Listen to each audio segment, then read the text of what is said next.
لو قلنا ان في كتب مكتوبة علشان تفهم، في كتب تانية مكتوبة علشان تضيع. كتب مش اي حد يقدر يمسكها، كتب اتقال ان اللي قراها اختفى او اللي حاول ينسخها اتحرق بيته. ناس دخلت عالم السحر من بابه الكبير وكانت تمن حياتهم. انا فيروز فؤاد، في الحلقة دي هكلمك عن كتب سحر مش بس مرعبة، دي كتب بيتقال انها لعنات ماشية على ورق، كتب مكتوبة بدم مش بحبر، وكل سطر فيها دعوة مفتوحة لعالم تاني، عالم الظلام.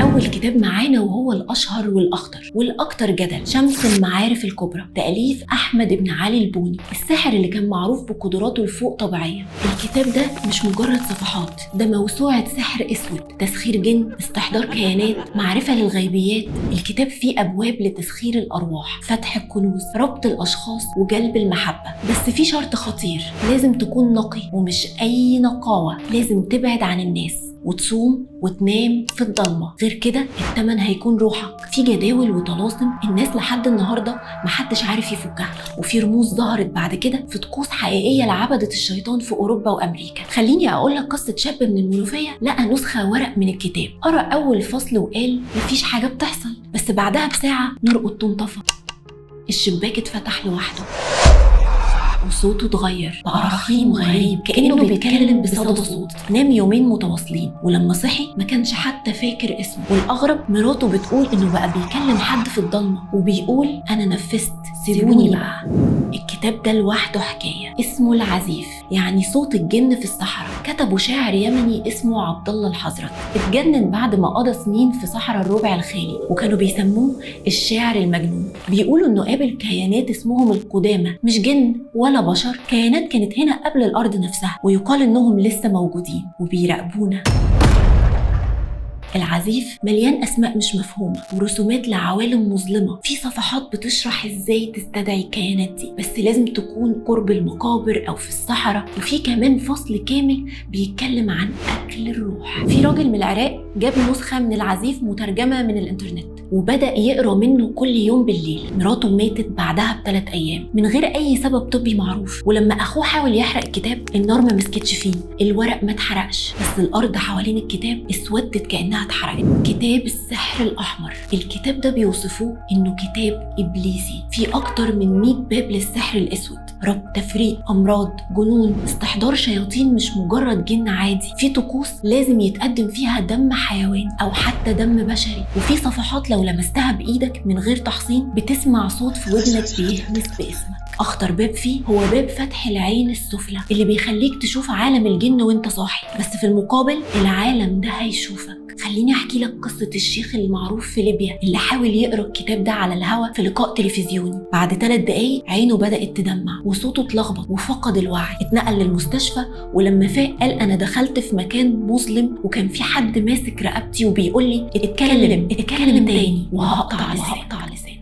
مخطوطة العهود السليمانية، المخطوطة دي بتنسب لسيدنا سليمان المعروف بقدرته على تسخير الجن. فيها 7 عهود سحرية، وكل عهد منهم بيتقال علشان تستدعي ملك من ملوك الجن وتخليه يطيعك، بس لازم تلتزم بكل كلمة، لأن العهود دي مش مجرد نصوص، دي اتفاقات مع كائنات من عالم تاني. كل عهد فيهم مرتبط بملك سفلي من ملوك الجن، زي الملك ميمون، الملك زوبعة، الملك بركان، الملك شمهورش وغيرهم. كل ملك مسؤول عن نوع معين من السحر، جلب، تفريق، رؤية الغيب، تسخير، نقل، شفاء وأذية. المخطوطة بتطلب منك تقسم إنك هتقدم قرابين وتتبع خطوات معينة، وفي أيام وساعات محددة لكل ملك. في راجل من تونس قال على منتدى إنه استخدم العهد الثاني لاستحضار الملك زوبعة. الموضوع بدأ كويس وكان بيحس بقوة غريبة، لكن بعد شهر أصيب بمرض جلدي غريب، وكل الدكاترة قالوا مفيش تفسير، ومات بعدها ب4 شهور، ولسه لحد دلوقتي محدش عارف السبب. اللؤلؤ والمرجان، لعبة ملوك الجن، الكتاب ده فيه خرايط لأماكن استدعاء ملوك الجن، وفيه وصف تفصيلي لكل ملك، اسمه، يومه، لونه، نوع البخور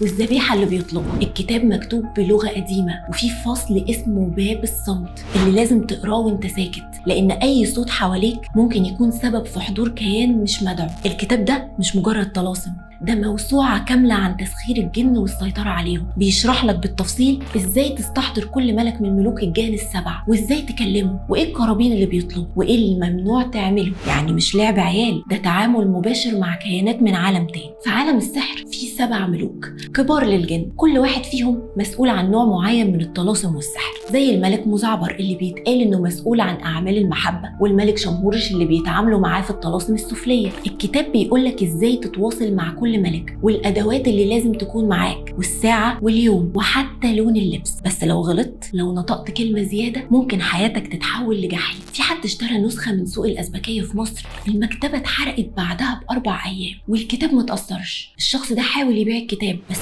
كل مشتري يرجع بعد يومين ويقول أنا بنام واصحى ألاقي رموز على جسمي. الكتب دي مش للقراية، الكتب دي اختبارات، اختبار لقلبك، لعقلك، لإيمانك. في ناس دخلوا عالم السحر من باب الفضول وخرجوا منه مجانين، وفي اللي ما خرجش منه أصلا. لو شفت نسخة من الكتب دي أو حتى ملف PDF، نصيحة ما تفتحهاش. مش أي حاجة غامضة تستحق الفضول. الكتب دي مش مجرد حبر على ورق، دي بوابات لحاجات مفيش إنسان طبيعي يقدر يتعامل معاها. في كتب مكتوبة مش عشان تتقري، في كتب مكتوبة عشان تفضل مقفولة. أنا فيروز فؤاد، ودي كانت حلقة من عالم الكتب الملعونة. استنوني في الحلقة الجاية، واللي جاي هيكون أعمق وأخطر.